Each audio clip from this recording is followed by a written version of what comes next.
Bueno, ahí.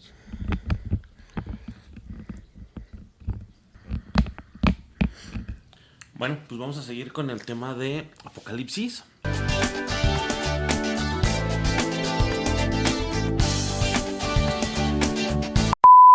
Ahora me traje un vasito con un poco de refresco. Trata de tener algo. Si quieres leer tu Biblia mientras estamos viendo los temas, sería muy bueno. Si quieres ponerle pausa para revisar los versículos y eso, estaría también mucho mejor. En el video anterior vimos 3 eventos. El primero, el rapto de la iglesia. El segundo, la gran apostasía. Y el tercero, el anticristo. Te dejaré una etiquetita para que puedas ir al video anterior, y también lo dejaré en un comentario fijado y en la descripción del video, porque no sé si tengo todavía espacio para poner tanta cosa. Ahorita vamos a continuar con otros temas que trato de llevarlos en una consecuencia cronológica o en una sucesión cronológica, pero vamos a llegar a un punto en el cual se dividen, o más bien son simultáneos, dos eventos.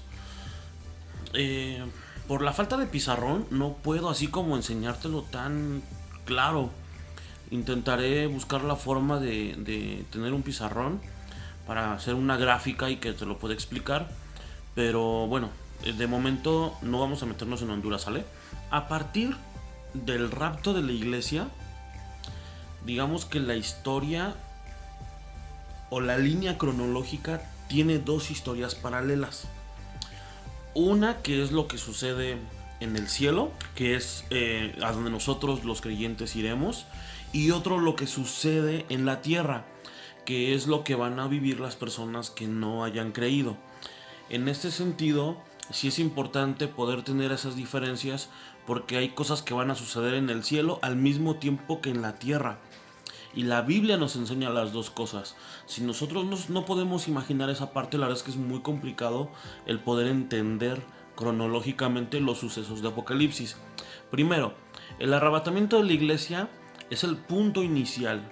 A partir de ahí, en la tierra sucede el tema de la gran apostasía y de la revelación del anticristo. En el cielo todavía no tenemos nosotros ninguna referencia de lo que va a pasar. Pero ahora, la gran tribulación es una etapa que comprende 7 años. Son 7 años en los cuales el anticristo tendrá la opción de hacer y deshacer, y en la cual se va a dividir en dos: 3 años y medio de paz y 3 años y medio de guerra. Ahorita vamos a ver cómo está el asunto. Vamos a empezar por el tiempo de paz, que se supone que es lo primero que va a suceder. Sí es importante que nosotros podamos entender que ahorita, con el tema de Irán y de Estados Unidos, muchos estaban diciendo es que ya se viene la tercera guerra mundial. No es cierto. Hay que buscar analistas geopolíticos, analistas internacionales serios, porque hay muchos que son alarmistas. Hay que buscar a los serios. Y un tip o una pista para poder saber si hay una tercera guerra mundial o no es ver quién está compitiendo. A grosso modo, y para no hacerlo tan extenso, no se puede dar una tercera guerra mundial o una guerra mundial entre un país de primer mundo o un país desarrollado con un país de tercer mundo. Eso no es eso no es una guerra mundial. Si es un conflicto bélico, sí es lamentable, se pierden vidas, claro que sí, pero no alcanza la magnitud de mundial. Cuando nosotros revisamos un poquito la historia de las guerras mundiales, vemos que se han enfrentado, por ejemplo, Estados Unidos, Japón, Inglaterra, Francia, Alemania, Rusia. En este caso, para que se pueda desarrollar una tercera guerra mundial en el contexto de hoy en día, se requiere una superpotencia como Estados Unidos contra otra superpotencia como pueden ser China o Rusia. En el momento en el cual se hace el ataque de Irán a las bases estadounidenses en Irak, lo primero que sale a decir Vladimir Putin, el mandatario de Rusia, es: nosotros no nos vamos a meter. Y también lo que sale a decir el mandatario de China es: nosotros no nos vamos a meter. Por último, Donald Trump también termina afirmando que al no haber bajas del ejército estadounidense, ellos tampoco iban a reaccionar. Entonces, esto es solo para que se den una idea. Ahora, segunda de Tesalonicenses 2, 9 al 11 dice: ese hombre vendrá a ser la obra de Satanás con poder, señales y milagros falsos. Cuando dice ese hombre se refiere al anticristo. Podemos leer versículos anteriores para tener referencia, pero ya lo empezamos a ver en el video anterior. Se valdrá de toda clase de mentiras malignas para engañar a los que van rumbo a la destrucción, porque se niegan a amar y aceptar la verdad que los salvará. Por lo tanto, Dios hará que ellos sean engañados en gran manera y creerán esas mentiras. Entonces serán condenados por deleitarse en la maldad en lugar de creer en la verdad. Versículo 24 de Mateo 24 dice: pues se levantarán falsos mesías y falsos profetas y realizarán grandes señales y milagros para engañar, de ser posible, aún a los elegidos de Dios. Miren que les he advertido esto de antemano. En un contexto internacional, todo el tema de las guerras, rumores de guerras, conflictos bélicos, el tema del hambre, los terremotos que ya vimos ahorita en Mateo y en Tesalonicenses, lo que hace es pintarnos un panorama muy complicado, muy parecido a lo que tenemos hoy en día. ¿Qué es lo que va a suceder? Que simple y sencillamente, cuando la iglesia parta, cuando la iglesia se vaya, como lo vimos también en el video anterior, esa es la barrera que le impide al anticristo manifestarse. Entonces, cuando ya no está en la iglesia, él va a salir a rebelarse. Él va a venir a arreglar todos los problemas del mundo. Todos los problemas del mundo. Escasez alimenticia, conflictos bélicos, el tema de cambio climático. O sea, él se va a vestir como una persona que va a hacer milagros y señales que son falsas, pero que a final de cuentas van a convencer a la gente de que él es alguien bueno, de que él es alguien que puede resolver todos los problemas que hay. Es por eso que hasta cierto punto yo no veo tan mal a Trump. Aquí van a decir: oye, Kabir, que estás loco, que... Me explico. Algo que estaba permitiendo que se diera este proceso de integración mundial. Si ustedes se meten a revisar un poquito en internet, nosotros podíamos ver que se estaba formando el euro. El euro es una moneda, como muchos saben, que domina Europa. Es una moneda que rige una zona. No son completamente todos los países europeos, pero sí son muchos. Y de hecho eso viene, si no mal recuerdo, de 1947-48 con la Comunidad del Acero en Europa. Se fue gestando hasta que terminó en el euro, en la zona euro. Todos compartieron una misma moneda. En América se estaba formando algo que se llamaba el amero, o no sé si todavía siga, yo ya no he visto noticias de esa moneda, que era una moneda que pretendía como confrontar, o más bien concentrar toda América, desde Canadá, Alaska hasta Argentina, Chile, bajo una sola moneda, como el euro. Y existían también los rumores de otra moneda que iban a conformar los países de Asia. Estamos hablando de regionalismos. El primer suceso que rompe la globalización de una manera real es el Brexit en Inglaterra. El Brexit hace que Inglaterra salga de la zona, de la zona euro, aunque ellos nunca aceptaron el euro como moneda principal, pero sí pertenecían a la zona. Y después llega Donald Trump y empieza a romper varios acuerdos internacionales, de los cuales empieza a salir y se empieza a debilitar esa unión que empezaba a gestar como un orden mundial unificado. Muchos dicen que el anticristo formará parte de la Iglesia Católica. En la película Apocalipsis se menciona que el anticristo será como el presidente de la ONU. En realidad no sabemos de dónde vaya a salir, pero una cosa es cierta: ese hombre va a venir a prometer paz, ese hombre va a venir a prometer prosperidad, ese hombre va a venir a prometer seguridad y arreglar todos los problemas que estén sucediendo en el mundo en ese momento. Como lo comenté y lo repito, Él no se puede manifestar hasta que no se haya ido a la iglesia. La iglesia es un obstáculo muy grande para Él. Entonces, durante 3 años y medio, Él va a poder hacer y deshacer de una manera pacífica, aparentemente. ¿Por qué digo aparentemente? Porque recuerden que también vimos en el video anterior que Él iba a concentrar toda la adoración. Él se iba a oponer a todo lo que se le dijera a Dios, y Él iba a querer concentrar toda la adoración solo para Él. Los que se hayan quedado, que hayan conocido de Cristo, van a tener un momento muy difícil para poder sobrevivir. Aquí podría surgir una pregunta: ¿qué va a pasar si yo me quedo y me arrepiento? Ya creo en Jesús, ¿podré librarme de esa tribulación? La respuesta es no, y más adelante lo vamos a ver por qué. Los 3 años y medio de guerra. Dice Mateo 24, 15 al 28. Llegará el día cuando verán de lo que habló el profeta Daniel, el objeto de sacrilegio que causa profanación de pie en el lugar santo. Entonces los que estén en Judea huyan a las colinas. Versículo 17. Las personas que están en la azotea no bajen a la casa para empacar. Versículo 18. Las personas que estén en el campo no regresen ni para buscar un abrigo. Qué terribles serán esos días para las mujeres embarazadas y para las madres que amamantan. 20. Y oren para que la huida no sea en invierno o en día de descanso, pues habrá más angustia que en cualquier otro momento desde el principio del mundo, y jamás habrá una angustia tan grande. Versículo 22. De hecho, a menos que se acorte ese tiempo de calamidad, ni una sola persona sobrevivirá, pero se acortará por el bien de los elegidos de Dios. Entonces, si alguien les dice, miren, aquí está el Mesías, o allí está, no lo crean, pues se levantarán falsos mesías y falsos profetas y realizarán grandes señales y milagros para engañar, de ser posible, aún a los elegidos de Dios. Miren que les he advertido esto de antemano.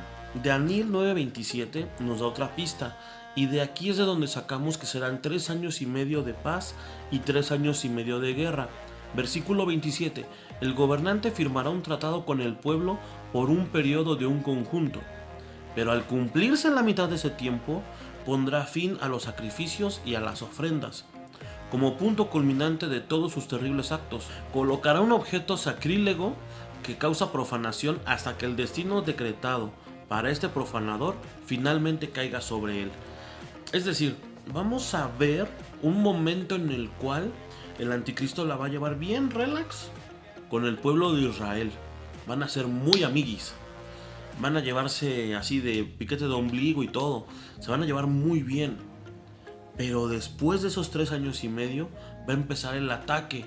Y lo que va a marcar el momento de esos 3 años y medio de paz va a ser que algo va a entrar en el templo de Dios. Recuerden que los judíos siguen esperando al Mesías. Entonces se va a presentar el anticristo como ese Mesías, que es lo que ellos estaban esperando en Jesús, alguien fuerte que los libre de los enemigos, que combata, siendo que la libertad que Dios estaba buscando para ellos pues no era una libertad territorial, sino era una libertad espiritual. Segunda Tesalonicenses 2, 3 y 4 dice: no se dejen engañar por los que dicen, pues aquel día no vendrá hasta que haya una gran rebelión contra Dios y se dé a conocer el hombre de anarquía, aquel que trae destrucción. Recuerden que cuando hablamos de hombre de anarquía se refería al anticristo. Versículo 4. Se exaltará a sí mismo y se opondrá a todo lo que la gente llame Dios y a cada objeto de culto. Incluso se sentará en el templo de Dios y afirmará que él mismo es Dios. Apocalipsis 13, 13 al 18 también dice lo siguiente: hacía milagros asombrosos, incluso que cayera fuego del cielo a la tierra, mientras todos observaban. 14. Con los milagros que se le permitió hacer en nombre de la primera bestia, engañó a todos los que pertenecen a este mundo. Les ordenó que hicieran una gran estatua de la primera bestia, la que estaba herida de muerte y después volvió a la vida. Aquí podemos tener lo que podría ser el objeto de profanación al templo de Dios, una imagen, un ídolo de una bestia metido dentro del templo de Dios. Versículo 15. Luego se le permitió dar vida a esa estatua para que pudiera hablar. Entonces la estatua de la bestia ordenó que todo el que se negara a adorarla debería morir. Además exigió, versículo 16, además exigió a todos, pequeños y grandes, ricos y pobres, libres y esclavos, que les pusieran una marca en la mano derecha o en la frente. Y nadie podía comprar ni vender nada sin tener esa marca, que era el nombre de la bestia o bien el número que representa su nombre. Aquí se requiere sabiduría, el que tenga entendimiento que resuelva el significado del número de la bestia, porque es el número de su nombre. Su número es 666. Nosotros conocemos perfectamente bien, es más, hasta los no creyentes conocen perfectamente bien que el 666 es el número de la bestia. Ahora, ¿cuál es el asunto aquí? El versículo 18 empieza diciendo, aquí se requiere sabiduría, el que tenga entendimiento que resuelva el significado. ¿Por qué? Porque pues, obviamente no va a ser un 666. Algunos afirman que puede ser un código de barras. De hecho hay un libro que se llama Cuando el dinero falla, que es de los 90, si no mal recuerdo, que explica cómo es posible que un código de barras tenga oculto el 666. Otros hablan de un código QR, otros hablan de un microchip y hablan de chips como los de las tarjetas de crédito o como los de las tarjetas de teléfono de hace mucho tiempo, o incluso como chips como arroz. Hay unos chips que ya se implantan que son localizadores satelitales que principalmente se hicieron para la gente que tiene miedo a ser secuestrada. Les implantan ese chip y saben en dónde está. Entonces vamos a seguir viendo. Apocalipsis 9:6 dice, durante esos días las personas buscarán la muerte pero no la encontrarán, desearán morir pero la muerte escapará de ellas. O sea, va a ser tan terrible lo que se va a vivir en este momento. Imagínense, alguien que está buscando adoración y que no permite que se adore a nadie más. Los creyentes o los que fueron pseudo creyentes, los que fueron tibios antes de la venida de Cristo, se van a dar cuenta que realmente era cierto lo que decía la Biblia. Y no solo eso, sino que probablemente no van a encontrar salvación. Algunos van a querer matarse, van a querer brincar de las azoteas, no sé, meterse un tiro, cortarse las venas, meterse pastillas. Pero dice la Biblia que la muerte huirá de ellos. No podrán evitar ese sufrimiento, no podrán evitar ese momento. Apocalipsis 20, versículo 4 dice, después vi tronos y los que estaban sentados en ellos habían recibido autoridad para juzgar. Vi las almas de aquellos que habían sido decapitados por dar testimonio acerca de Jesús y proclamar la palabra de Dios. Ellos no habían adorado a la bestia ni a su estatua, ni habían aceptado su marca en la frente ni en las manos. Volvieron a la vida y reinaron con Cristo durante 1000 años. Aquí lo importante, si tú estás viendo este video y te quedaste, te preguntarás, ¿tengo salvación? Sí. ¿Qué es lo que tienes que hacer? Bueno, primero, no adorar a la bestia, ni a su estatua, y no dejarte marcar. Veíamos en Mateo que decía que el que estuviera en la azotea no bajara a tomar cosas, que el que estaba en el campo no regresara a su casa, que se escondiera. Eso es lo que tienes que hacer. Eso es lo que va a costar la salvación en ese momento. Hoy en día, al momento que estoy grabando este video, que es jueves 23 de enero del 2020, siendo las 12:46 de la mañana, la salvación te cuesta solo el tener fe, aceptar a Cristo en tu corazón y tratar de cambiar tu forma de vida. Para este momento en la historia, tu salvación no te va a costar eso. Ya no habrá oración de fe. Te va a costar el tenerte que esconder, el tener que evitar ser marcado, y lo más importante, si tú eres capturado en ese momento, te van a obligar a renunciar, a negar a Jesús, a negar a Dios. Si tú no accedes a ello, eso te va a costar la cabeza. Regreso, en el capítulo 4 dice, Vi las almas de aquellos que habían sido decapitados por dar testimonio acerca de Jesús y proclamar la palabra de Dios. No va a ser cualquier muerte. Incluso decíamos en los versículos anteriores que de lo feo que iba a ser todo eso, la gente iba a querer matarse. Si tú lees un poquito más Apocalipsis, te vas a dar cuenta que van a haber bestias, van a haber tormentos, van a haber cambios climáticos increíbles, va a haber escasez de agua, van a suceder muchas cosas terribles y la gente se va a querer matar. Pero aquel que esté convencido de su fe, aquel que haya reaccionado, va a tener que soportar esta parte. Por el momento vamos a dejarlo aquí. Este va a ser nuestro segundo video. Continuaremos con otros temas también muy interesantes. Espero que el video te sea de ayuda. Espero que esté quedando claro. Déjame tus comentarios. Para mí es importante saber si estoy siendo claro con lo que estoy diciendo, si te está siendo de ayuda. Y si en algún momento pues tengo que rectificar algo, pues bueno, lo haré. Ya sea que lo haga a través de mis redes sociales. Puedes buscarme en mis redes sociales. Estoy siendo un poquito más activo. O también puedes mandarme un mensaje. No hay ningún problema. Espero que Dios te bendiga mucho. Te mando un fuerte abrazo.